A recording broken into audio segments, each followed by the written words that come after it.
Alléluia, alléluia, shalom à toute l'équipe, shalom, bonjour la famille, bonne année 2021. Je suis de retour, merci de prier pour moi, que Dieu me donne la force. Alors aujourd'hui nous avons pour thème la puissance de notre histoire. Certainement tu t'es posé la question, est-ce que mon histoire a un impact? Est-ce que mon histoire peut bénir quelqu'un? Est-ce que mon histoire peut faire quoi que ce soit? Pourquoi même je suis passée par X, Y chose? Pourquoi même Dieu a permis ce qui m'est arrivé? Pourquoi et pourquoi tu te questionnes? Beaucoup de questionnements. Tu sais, il y a des réponses que tu n'auras qu'au ciel, lorsque tu iras au ciel. Il y a des réponses qu'il faut laisser Dieu simplement gérer. Il va te les révéler certainement avec le temps. D'autres, tu auras peut-être seulement au ciel. Alors, il y a de la puissance dans ton histoire. Peut-être tu te dis, mon histoire n'a-t-elle pas de puissance parce qu'il y a tellement d'échecs à l'intérieur, il y a tellement d'échecs dans mon histoire. C'est pas comme l'histoire des autres. Les autres ont commencé, ils sont devenus champions, ils ont fait X. Donc, de dire, ton histoire n'est pas similaire à l'histoire de quelqu'un d'autre, non. Parce que tu es original, tu es unique, tu es spécial. Ton histoire n'est pas comme l'histoire de quelqu'un d'autre. Alors, je ne sais pas si tu as lu l'histoire de la femme samaritaine dans Jean 4. Je t'invite à la lire. Je ne vais pas la lire entièrement, je vais la paraphraser.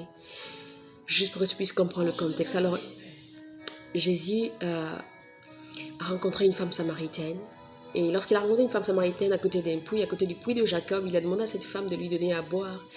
Et la femme lui dit, comment toi qui es juif, me demandes-tu à boire, moi qui suis une femme samaritaine? Les juifs, en effet, n'ont pas de relation avec les samaritains. Et Jésus lui dit, si tu connaissais le don de Dieu et celui qui te dit, donne-moi à boire, tu lui donnerais toi-même, tu lui aurais toi-même demandé à boire et il t'aurait donné de l'eau vive. Et lorsque Jésus est en train de parler avec cette femme, il est en train de lui donner les détails de cette eau vive, de quoi il est question, il parle avec elle et tout ça. Et la femme lui dit au verset 15 que... donne-moi de cette eau. La femme lui dit au verset 15, Seigneur, donne-moi cette eau afin que je n'ai plus soif, afin que je ne vienne plus puiser ici dans ce puits. Et Jésus lui dit, va et appelle ton mari, viens ici. Alors lorsque Jésus lui dit, appelle ton mari, viens ici, la femme dit à Jésus, je n'ai pas de mari. Elle dit à Jésus, je n'ai pas de mari. Or, elle vit avec quelqu'un, mais elle dit à Jésus, je n'ai pas de mari. Et Jésus lui dit, en effet, tu as dit la vérité parce que tu en as eu 5. Tu as eu 5 maris. Et celui avec qui tu es n'est pas le tien. Vous savez, lorsque cette femme a commencé à dire à Jésus la vérité, Jésus à ce moment s'est ouvert à cette femme. Parce que Jésus a révélé qui il était à cette femme. Jésus lui a dit qu'il était le Messie. Elle a commencé à dire, est-ce que tu es, je vois que tu es un prophète parce que Jésus lui a dit des parties de son histoire qu'elle avait cachées, qu'elle avait enfouies, qu'elle ne voulait même plus parler. Il a parlé de ces 5 divorces, il a parlé de ces mariages qui ont échoué, il a parlé maintenant elle est dans l'adultère, elle est dans l'infidélité ou dans la fornication parce qu'elle est maintenant avec un homme qui n'est pas son mari. Jésus lui a dit cette chose. Il a dit ces choses, il a révélé qui il était. Pourquoi? Parce qu'elle a commencé à s'ouvrir, elle a commencé à lui dire la vérité. Nous sommes combien à vouloir dire la vérité, même au Seigneur? Nous voulons nous voir la face, nous voulons nous cacher, nous voulons paraître au lieu d'être. J'ai envie de dire à quelqu'un 2021, que tu ne sois pas dans une attitude, dans une posture, tu es en train de paraître. Non, je suis comme ci, je suis comme ça. Je sais en voulant couvrir quelque chose, tu vas finir par mentir, tu vas finir par tricher, par tuer, tu vas finir par faire des choses qui vont être encore pires que ce que tu as fait. J'ai envie de te dire que la vérité va t'affranchir, la vérité va te rendre libre, mais pas toi seul. La vérité également va rendre libre les personnes rattachées, connectées à ton nom. Alors cette femme a commencé à dire qui elle était à Jésus, et Jésus lui a dit qui il était. Waouh! Est-ce que ce n'est pas magnifique? Et tu te dis, mon histoire ne peut rien faire à quelqu'un. Et cette femme, lorsque les disciples sont arrivés, la Bible nous dit que cette femme est allée appeler les gens. Elle a dit, venez voir un homme qui m'a dit tout ce que j'ai fait. Verset 29. Il m'a dit tout ce que j'ai fait. Ne serait-ce point le Christ? Cependant, avant le verset 29, il lui a dit, je le suis. Je suis le Messie. Je suis le Messie.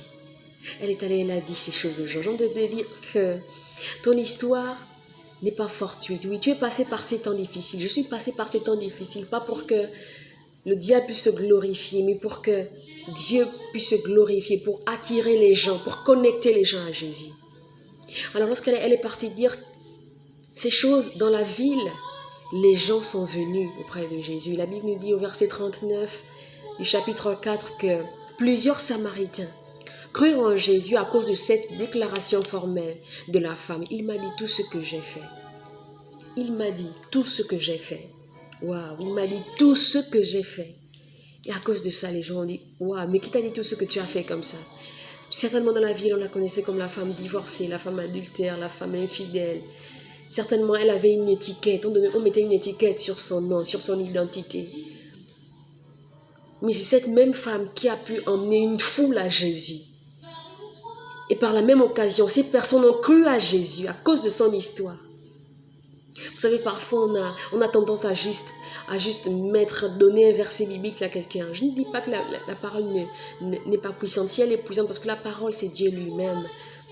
Mais j'ai envie de dire ici, parfois, lorsque la personne te regarde, pour que la personne puisse s'identifier, pour que la personne puisse se connecter, il faut que tu lui dises quelque chose sur toi.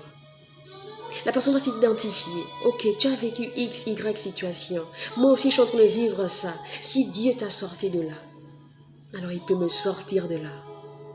Parfois, tu n'as pas besoin de dire à quelqu'un, voici Dieu t'aime, pour que la personne soit sauvée. Tu as simplement besoin, à cause de ta vie simplement, la personne n'a pas le choix que d'être sauvée. Parce que lorsqu'elle te voit, ce n'est pas toi qu'elle voit, elle ne me voit pas moi, elle voit qui? Elle voit Christ, elle voit qui? Elle voit Jésus. Elle se dit, si cette personne a pu faire cette chose pour cette femme, assurément pour moi, cette personne peut le faire. Oui, ce Jésus-là est vrai. Ce Jésus est vrai. Je ne sais pas quelle est cette partie de ton histoire, quels sont ces ossements desséchés. Mais je veux te dire que ces ossements-là, Dieu a envie de donner la vie. Pas seulement à toi, mais aux personnes rattachées à toi. Oui, aux personnes rattachées à toi. Vous savez, il y a des messages qui ne sont pas faits pour bénir tout le monde. Mais il y a quelqu'un dans les personnes qui vont écouter, qui va être bougé. Parce que cette personne est rattachée à ton nom. Cette personne est rattachée à toi d'une certaine manière dans le monde spirituel. Et lorsque cette personne va entendre cette histoire te concernant, cette personne va être délivrée à cause de ton histoire. À cause de cette histoire que tu as envie de garder. Oui, tu as un manque d'amour. Non, j'ai un manque d'amour. C'est pourquoi je cherche l'amour avec X, Y. Personne ne m'aime. Personne ne m'aime. Vous savez, pour la petite histoire, en 2011, lorsque je suis arrivée au Gabon pour venir me marier, je vais vous dire quelque chose ici que je n'ai jamais encore dit dans les réseaux. Parce que je suis partie à l'étranger en 2009 et juste dire ça, que je suis d'une famille pas riche, je suis d'une famille peut-être modeste, je vais dire comme ça, mais je suis allée à l'étranger apprendre lorsque j'ai eu mon baccalauréat sans que personne me donne un seul franc pour mon billet d'avion. Aucun des membres de ma famille ne m'a donné de l'argent pour aller faire mes études. Je me suis souvent demandé, est-ce que mes parents étaient peut-être surpris que je puisse avoir ce baccalauréat ou comment ça en fait? Mais j'ai envie de te dire à toi qui es dans cette situation où tu n'as pas de soutien et tu as envie de continuer tes études mais tu n'as pas de soutien. J'ai envie de te dire que Dieu va te soutenir. Dieu va t'emmener dans des endroits où même aucun de tes parents n'est arrivé. Parce qu'il l'a fait pour moi. Oui, je suis allée à l'étranger en 2009. Aucun de mes parents n'a payé quoi que ce soit. Toutes mes études que j'ai faites à l'étranger, aucun de mes parents n'a donné un seul franc. Dieu a pourvu pour moi. Dieu a pourvu pour moi. Aujourd'hui, je suis business analyst spécialiste. Pas parce qu'un parent m'a payé mes études, mais parce que Dieu l'a fait pour moi. Alors, à cette époque, en 2009, je pense, pour aller à l'UEB, c'était 9 000 francs. Mais je n'ai pas eu 9 000 francs pour aller à l'UEB. Juste pour dire l'ampleur de la situation, en fait. Je vais te dire, Tu n'as pas besoin de te vendre, non. Parce que je ne sais pas pourquoi, mais je vois cette image de cette fille qui va de relation en relation avec des hommes qui sont mariés à cause de ses études. Mais j'ai envie de te dire, c'est pas de te compromettre. Tu sais, Dieu sait que tu vas voir, que tu es une femme à succès. Tu es une femme de grande destinée. Tu n'as pas besoin de te vendre. J'ai envie que tu m'écrives et on va prier ensemble. Dieu te connaît, tu sais. Et Dieu est prêt à t'aider. Je suis allée faire mes études et personne n'a sorti un seul franc. Mais aujourd'hui, je suis là où je suis parce que Dieu m'a positionnée. Avant, j'étais tellement triste, j'en avais tellement mal, je me disais, non, je vais peut-être avoir de la rancune, non, peut-être je vais, non, en fait, je ne comprends pas pourquoi mes parents avaient de quoi s'occuper de moi, mais pourquoi ils ne se sont pas occupés de moi. J'étais tellement triste par rapport à cette histoire, jusqu'à ce que Dieu m'enseigne, jusqu'à ce que Dieu me guérisse de cette histoire. Et lorsque je viens maintenant dire à mes parents que je veux me marier, voilà l'histoire qui m'a vraiment, mais littéralement cassée en fait. Alors lorsque je dis en 2011 à mes parents que je veux me marier, ils me disent ne te marie pas à l'étranger, viens ici, viens, tu vas te marier, tout ce qui va avec. Mais lorsque je suis arrivée au Gabon, on a commencé avec mon fiancé, qui est mon époux aujourd'hui, à faire les papiers, à vraiment faire tout ce qui était possible pour que ce mariage puisse avoir lieu et tout ça. Pour qu'à la veille de mon mariage, je ne sais pas en fait pour qui est cette parole, mais ou bien pourquoi je l'envoie, mais juste pour dire que ton témoignage est puissant. Alors, à la veille de mon mariage, voici ce que mes parents disent. Tout d'un coup, il y a eu un changement de situation. Ok, on veut voir ta belle famille et tout ça. Et moi, je ne savais même pas pourquoi on voulait voir ma belle famille. Alors, j'ai dit à ma belle famille de venir, ils ont de commencer à préparer, en train de mariner les choses. Le mariage, c'était le lendemain matin. Le mariage, c'était le lendemain matin. Dis avec moi, le lendemain matin. Vous voyez comment Dieu peut utiliser, le diable peut utiliser des gens, mais pas loin de toi, pour te saboter. Mais pourquoi? Parce que ces personnes sont disponibles. Mais Dieu permet ces choses. Pas pour que tu puisses être cassé, rester brisé, rester amer, mais pour que son nom puisse être glorifié dans ta vie. Je crois que dans ma famille, il n'y a aucun doute que je suis chrétienne pour de vrai. Alors, lorsque ma belle famille arrive et on a réunion à 20h, mes parents sont là et tout ça. Et c'est là que mon fiancé et moi, on entend juste un boum. Ce mariage n'aura pas lieu. Et on est juste... Et on crache ça à mes parents comme ça. Ce mariage n'aura pas lieu parce que nous, votre fils a terminé de faire ses études, mais notre fille n'a pas fini ses études. Nous voulons que notre fille aille jusqu'au doctorat. En fait, à cause du respect. À cause du respect. Je n'avais pas... Dieu m'avait donné tellement, en ce jour-là, une sagesse que je n'arrive pas à m'expliquer jusqu'à aujourd'hui. Ils m'ont dit, je dois aller jusqu'au doctorat.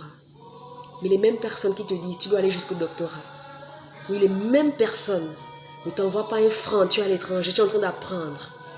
Les mêmes personnes t'appellent pour te maudire, pour te dire que tu ne réussiras pas.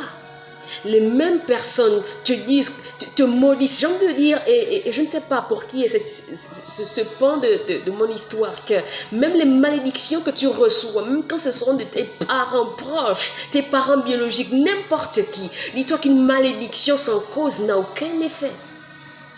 Une malédiction envoyée vers toi n'a aucun effet. Toute arme forgée pour te nuire, forgée contre toi, pour te nuire, pour te déstabiliser, n'a aucun effet sur toi. Les mêmes personnes qui m'ont dit, tu ne réussiras pas, tu vas te prostituer. Je ne me suis pas prostituée. Mais aujourd'hui, je suis business analyst spécialiste. Je ne me suis pas prostituée. Ce sera ton cas également. Et alors mes parents ont annulé mon mariage comme ça, à la veille de mon mariage. À la veille de mon mariage. C'est-à-dire le mariage c'est demain. Même lorsqu'on est allé voir le maire pour aller lui dire qu'en fait on ne devait plus se marier et tout ça, on est allé avant l'heure de la cérémonie et tout ça pour annuler et tout ça. Il nous a dit mais c'est pas normal, mais en fait moi à votre place, je serais venu signer les papiers et tout ce qui va avec. Ils nous ont dit ça, mais comment ça, mais est-ce qu'on ne peut pas voir les parents, mais mon époux et moi on a dit non, ça va.